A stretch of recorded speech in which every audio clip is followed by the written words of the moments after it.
让人类拥有坦克部队，能否战到最后？这次的想法是这样的：开局给人类10辆坦克，如果在接下来的宣战中，人类击败对方或从和谈中幸存，都将获得新一轮的坦克派发。除此之外，中心添加黄金。那么各位观众，6个种族，请将你支持的一方打在弹幕上。比赛现在开始。开局起步，兽人难道是睡着了？人口出现了落后。然而仅仅用时40年，兽人来到了人口前3，人类嘛，果然正常发挥。不过这不重要，重要的是距离中心最近的狼人和矮人果然率先迈出家门。50年宣战开启，狼人开始扩大领地，但为了排除阻碍，51年狼人宣战了兽人，战争一触即发。狼人直接冲向兽人，一波突袭摧毁了兽人刚刚搭建的营地。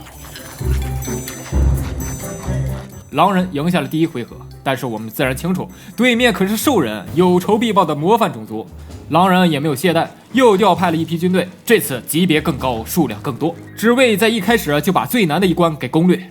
既然是这样，兽人当然做出了回应。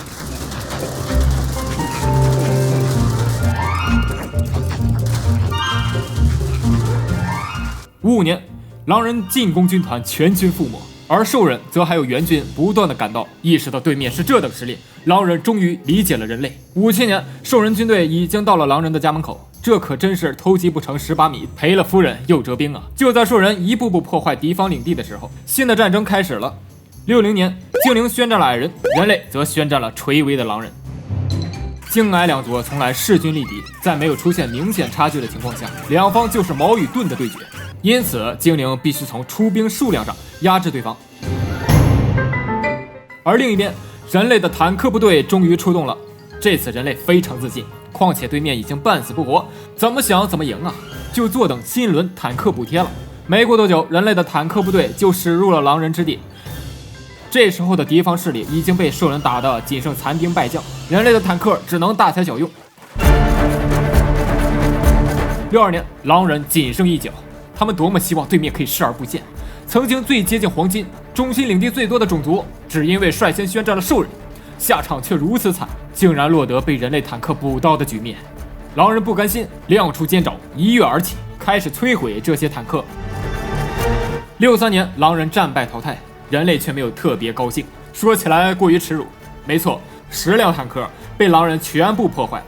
但是好在，根据之前提到的规则，人类再次获得坦克派发。心情又好起来了。另一边，精灵还是失了算，大规模的兵力出动，并没有压制住对方，矮人的门口死活也没有攻破。既然如此，他们只能一边牵着矮人，一边发展了。当然，黄金仍然没有被占领。同时，人类也开始与兽人瓜分狼人之地。到了70年，幻影族出没，他们宣战了兽人。前者拥有2大优势，一来是他们已经开始获得黄金资源，二来幻影族自带不朽特质，也就是说他们不会自然死亡，因此老兵可以一直用，新兵可以一直生。幻影族能凭借这2大优势拿捏兽人吗？72年，兽人摧毁了幻影族领地，这优势说了跟没说一样，果然攻击力才是王道啊。73年，幻影族搬来了救兵，人类宣战了兽人，这次稳了。人类哪怕有坦克部队，也总是在2v1的情况下出现，如此面面俱到，兽人该如何应对？75年，幻影族负责拖延，人类负责摧毁。这时，一艘运输船正在驶向兽人领土。76年，人类大船停靠，坦克部队出现了，一上来就是一顿不分青红皂白的狂轰滥炸。更离谱的是，坦克部队被硬控在了原地，然后就这么没了。华丽的出场，到头来愣是一步也没有动啊！人类算是指望不上了。幻影族一筹莫展之时，坏消息又来一发，精灵宣战了他们。顺风秒变逆风，好在人类付出了整个坦克部队，搞掉了一个小领地，不算太亏。现在幻影族的命运只能说是听天由命。我说他们怎么自带不朽特质呢？合着光靠人祸就可以了。目前的情况是，精灵接手了兽人前线，后者一边是回城补血，一边是对付人类。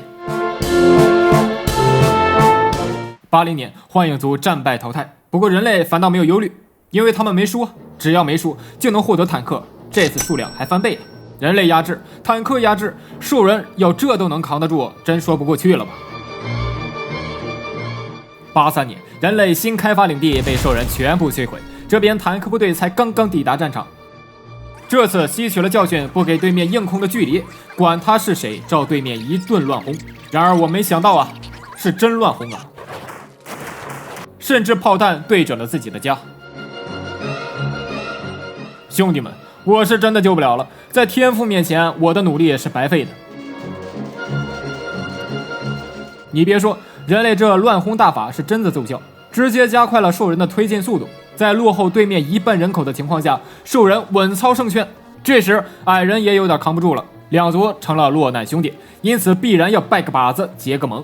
而精灵则是转眼来对付兽人，获得精灵支持，落难兄弟自然是蹭到了。兽人果然又是被围殴的结局。90年，兽人战败淘汰，人类获得自损1000型号载具。爱笑的人运气不会太差。很显然，接下来的对决来到关键阶段。93年，精灵宣战人矮联盟，人矮联盟有机会进入决赛吗？我们开始这场大战。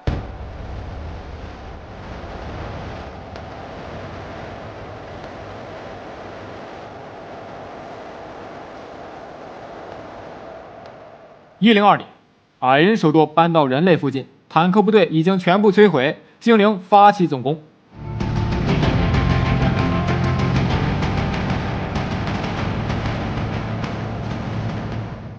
108年，毫无悬念，人类矮人战败淘汰，因此恭喜精灵成功获得本期比赛的冠军。